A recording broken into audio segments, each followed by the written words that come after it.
मिसवाक प्यारे आका सल्लल्लाहु अलैहि वसल्लम की महबूब तरीन सुन्नत, एक ऐसी सुन्नत जो आप सल्लल्लाहु अलैहि वसल्लम हर नमाज के वक्त इख्तियार फरमाया करते, एक ऐसी सुन्नत जो दिन के आगाज़ के अंदर भी इख्तियार फरमाते और दिन के अख्तिताम पर भी इख्तियार फरमाते, एक ऐसी सुन्नत जिसका सफ़र व हज़र में भी आप सल्लल्लाहु अलैहि वसल्लम बड़ा अहतमाम फरमाया करते थे, एक ऐसी सुन्नत जिसके लिए आप सल्लल्लाहु अलैहि वसल्लम ने फरमाया, अगर मेरा अपनी उम्मत का मुशक्क़त में पढ़ना गिरा ना गुजरता तो मैं इस मिसवाक को हर नमाज में इख्तियार करना फ़र्ज़ करार दे देता।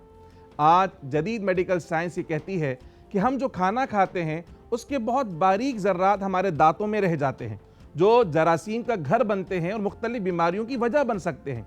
इसलिए हर खाने के बाद दांतों को साफ़ कर लेना चाहिए।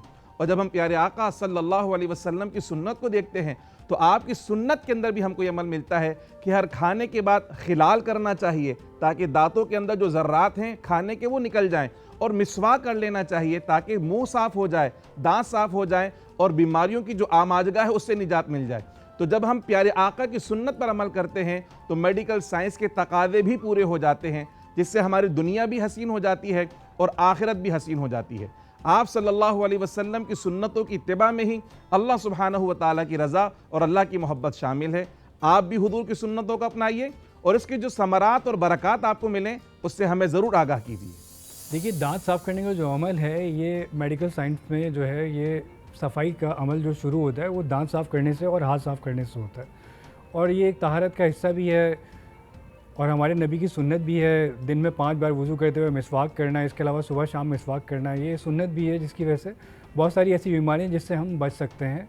जो हमारे दांत होते हैं इसके दरमियान हमारे जो ग़िज़ा के छोटे छोटे पार्टिकल्स होते हैं, ख़ासतौर पर मीट गोश्त जो है वो दांतों में फंस जाते हैं, क्योंकि बहुत छोटे छोटे गैप्स हैं दांतों के दरमियान। जब ये फंसता है तो यहाँ पे आपको हमें अंदाज़ा है कि मुंह के अंदर हमारे जो है वो लाखों करोड़ों बैक्टीरिया हैं जो बैठे हुए हैं। जब ये बैक्टीरिया जो है इनको ये फूड पार्टिकल्स मिलते हैं, गोश्त के पार्टिकल्स मिलते हैं, तो ये बैक्टीरिया जो है ये ग्रो होते हैं, ये उनके खाने की चीज़ है। जब वो ये खाते हैं तो ये मल्टीप्लाई होते हैं, इनकी तादाद बहुत ज़्यादा बढ़ जाती है। जब ये बढ़ते हैं तो ये दांत की जो सतह है उसको नुकसान पहुँचाते हैं और फिर दांत के अंदर कैविटीज़ बन जाती हैं और ये दांतों के अंदर बैठ जाते हैं। जब कभी ऐसा होता है कि खुदा न खास्ता कोई चोट लगती है या ब्रश करते हुए हम ज़्यादा ज़ोर से ब्रश कर लेते हैं और खून निकल आता है, तो ये खून इन बैक्टीरिया के साथ, बैक्टीरिया जो है ये खून के अंदर चले जाते हैं और फिर अल्टीमेटली ये जाके जो है जिस्म के मुख्तलिफ हिस्सों पर असरअंदाज हो सकते हैं, जिसमें दिल क्या है, दिल के वेल्व्स हैं उनके ऊपर जाके बैठ जाते हैं, जोड़ों के अंदर बैठ के जाके इन्फेक्शन कर देते हैं, आंतों के अंदर इन्फेक्शन कर देते हैं, डायरिया कर देते हैं। जब ये दिल के वेल्व पर अटैक करते हैं उसको इन्फेक्टिव एंडोकार्डाइटिस कहते हैं। जोड़ों में जाते हैं सेप्टिक आर्थराइटिस हो जाता है। डायरिया करते हैं, जब आंतों के अंदर जाते हैं डायरिया करते हैं। इसके अलावा स्किन इन्फेक्शन हो जाते हैं, मुँह के अंदर छाले हो जाते हैं। तो ये सारी चीज़ें हैं जो दांत ना साफ़ करने की वजह से हमारे अंदर बीमारियां पैदा होती हैं। इसके अलावा एक बदबू भी महसूस होती है जो कि दूसरे लोगों के लिए नागवार साबित होती है। अक्सर लोग जो है अवॉइड करते हैं कांटेक्ट करना किसी से या किसी के करीब बैठना बदबू की वजह से।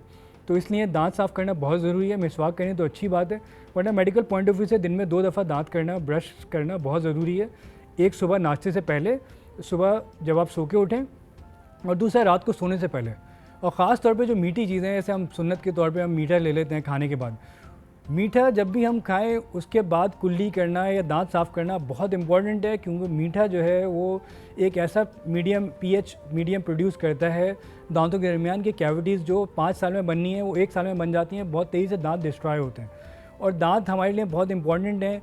यहीं से फूड को हज़म करने का, डाइजेशन का अमल शुरू होता है, यहीं से फूड के पीसेस बनते हैं छोटे छोटे, यहीं से थूक मिक्स होता है फूड के साथ। तो अगर हम इसको दांतों का अपना केयर नहीं करेंगे तो आगे जाके ना हमें खाने में मज़ा आएगा और ना हमारा खाना सही हज़म होगा। तो इसलिए बहुत इंपॉर्टेंट है कि हम ब्रश करें, दांतों को साफ़ रखें।